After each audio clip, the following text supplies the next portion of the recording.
Everyone, this is Gary St. Fleur, and this is Save Scranton, or the Save Scranton Brief.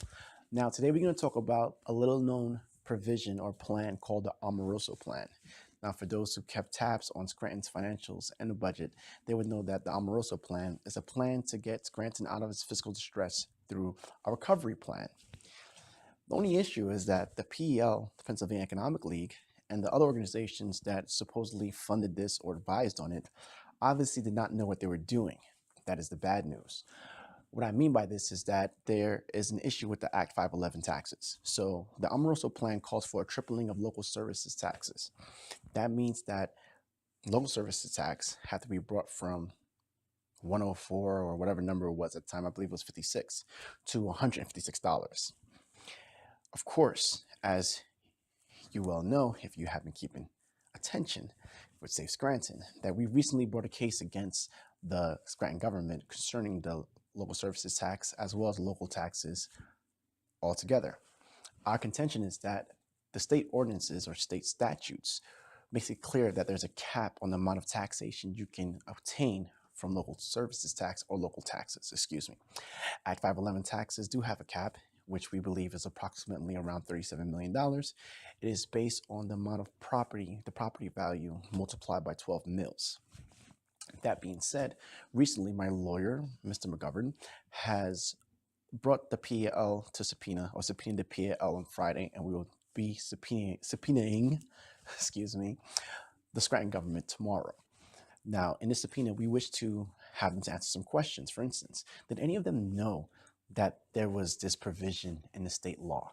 Because obviously Henry Amoroso, is supposed to be an expert. He's advising the Scranton government on his finances and how to get out of his fiscal distress. He's providing expert advisement.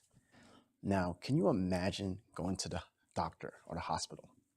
You have a heart condition, and they prescribe to you an aspirin. Now, if you know anything about medicine, you know that an aspirin can exacerbate underlying heart conditions. So therefore, if you have a heart problem, getting an aspirin is the last thing you want to do.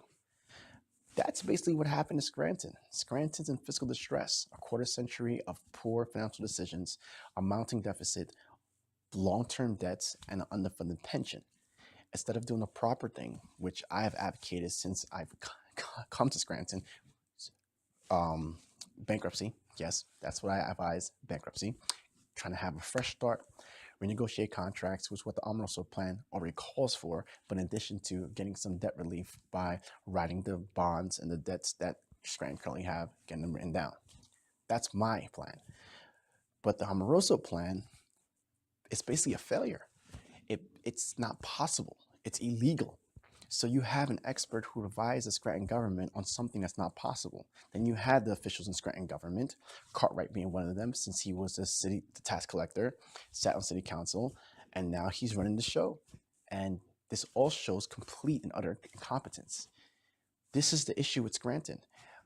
Plans and decisions are being made without the proper wherewithal, expertise, or knowledge.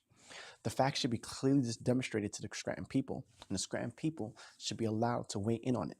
It should be open, like an open town hall meeting, or open hearing, where people can know exactly what the budget is, how much the city owes, and they can understand clearly what needs to be done to get out of this financial distress. The fact of the matter is, the city cannot tax itself out of this situation. The tax base has decreased from its all-time from a high of 140,000 people in the 1950s to about 75,000 within last year's census. The city is losing its tax base. Businesses are leaving. Houses are boarded up. I heard one statistic that 1 in 3 houses in North Scranton is vacant or boarded up. So the city is basically being bled.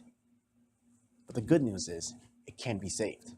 What needs to be done is direct political action by the Scranton people. They need to rally, get involved, go to city council, look at the budget, read the articles on our site. We'll be making a lot more campaigns, a lot more events going forward. And we're gonna be sure to get this information to the press and make sure that the Scranton people are informed on everything that happens in Scranton. I guarantee this. Thank you for listening. Please keep up updates. There'll be daily updates. And look for the press releases that we'll be announcing very soon. Thank you. Have a great day, and God bless.